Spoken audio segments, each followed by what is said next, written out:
રાજકોટ શહેરના રણછોડનગર શેરી નંબર 1 માં 140 કિલો ચાંદીના દાગીનાની ચોરી થઈ છે।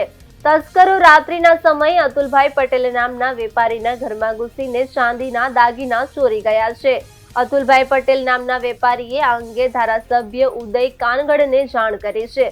ઘટનાની ત્વરિત પોલીસને જાણ કરવામાં આવી છે। ચાંદીની મસમોટી રકમની ચોરીમાં DCP crime B division police crime બ્રાન્ચની ટીમ તપાસમાં જોડાયા હતા।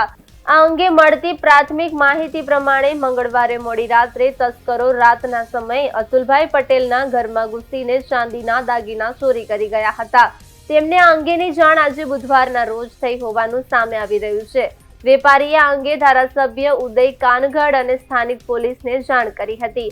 હાલ પોલીસે આ અંગે વધુ તપાસ શરૂ કરી છે। હાલ સોના ચાંદીમાં અનેક ગણી તેજી આવી રહી છે, ત્યારે ચાંદીનો 1 કિલોનો ભાવ 2.80 લાખ રૂપિયાની આસપાસ પહોંચી ગયો છે, ત્યારે 140 કિલો ચાંદીની કિંમત કરોડોમાં હોવાનું માનવામાં આવી રહ્યું છે।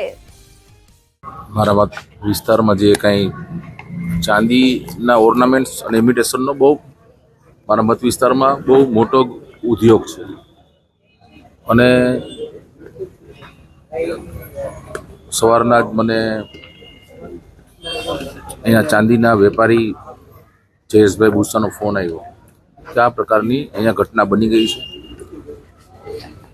તરત જ મેં ડીસીપી ક્રાઇમ બાંગરવજીના ધ્યાનમાં મેં મૂક્યું કે આ પ્રકારની અમારે ત્યાં ઘટના થઈ છે।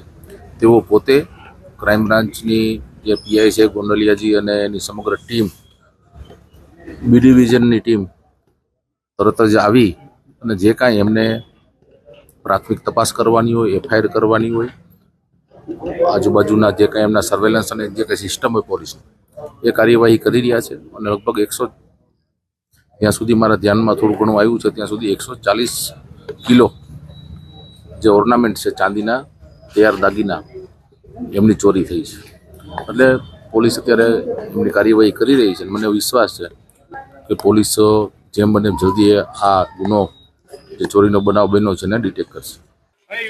આજરોજ બી ડિવિઝન પોલીસ સ્ટેશનના હદ વિસ્તારની અંદર ફરિયાદી અતુલભાઈ લીંબાભાઈ ભૂષા જે ઘણા લાંબા સમયથી ચાંદીના વ્યવસાય સાથે સંકળાયેલા છે અને એમના પરિચિત જે છે બિપિનભાઈના મકાનમાં જે ચંપકનગરમાં આવેલું છે, એમણે એમનું ચાંદી જે રાખેલું હતું જે 50 થી 51 ટચનું ચાંદી હતું અને આશરે અત્યારે પ્રાથમિક જે ઇન્કવાયરી અથવા એમની જે ફરિયાદ છે એના આધારે કહી શકીએ કે 120 થી 125 કિલો ગ્રામ ચાંદીની ચોરી થયેલી છે અને એની આશરે કિંમત અત્યારે 1 કરોડથી વધારે કહી શકીએ। બાકી અત્યારે એમની ફરિયાદ લેવાની અને બાકીની આગળની તપાસની કાર્યવાહી ચાલુ છે।